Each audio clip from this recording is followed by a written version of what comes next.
জেলার সীমান্তবর্তী শহর জয়গায় হতে চলেছে শিল্প তালুক। ইতিমধ্যেই কিন্তু কাজ শুরু হয়ে গিয়েছে।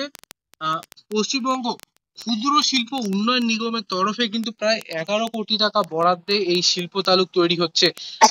38টা কিন্তু ক্ষুদ্র শিল্প এখানে গড়ে উঠবে।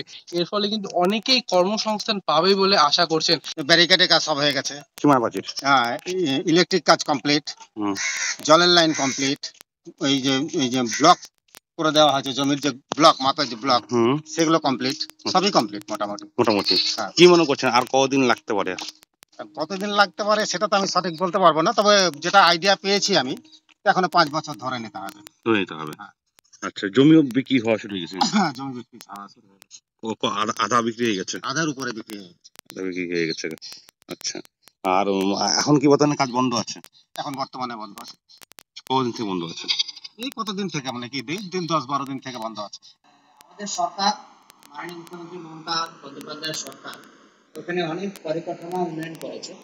এখানে রাস্তাঘাটের কাজ কিছু বাকি আছে, বাকি এখানে জলের ব্যাপার, ইলেকট্রিসিটির ব্যাপার, এইসব কাজ কিন্তু এখানে কমপ্লিট, বাউন্ডারি ওয়াল কমপ্লিট। কিছু মানুষ যারা শিল্পীরা আছে, তারাও শিল্পপতিরা আছে, তারাও কিন্তু কিছু জায়গা এখানে নিজের জন্য লকডাউন, নিজের জন্য আবেদন করেছেন। আর সেই প্রসেস এখনো চালু আছে।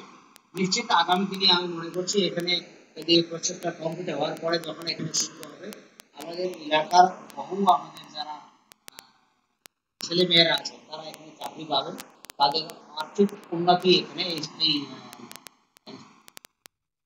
শিল্প হাব থেকে এই শিল্প তালুক তৈরি হলে তাদের আর কাজের খোঁজে ভিন রাজ্যে বা প্রতিবেশীদের ভুটানে যেতে হবে না বলে আশাবাদী তারা। আমার শহর জয়গা থেকে সৌম্যদীপ সেনের রিপোর্ট, কলকাতা টিভি।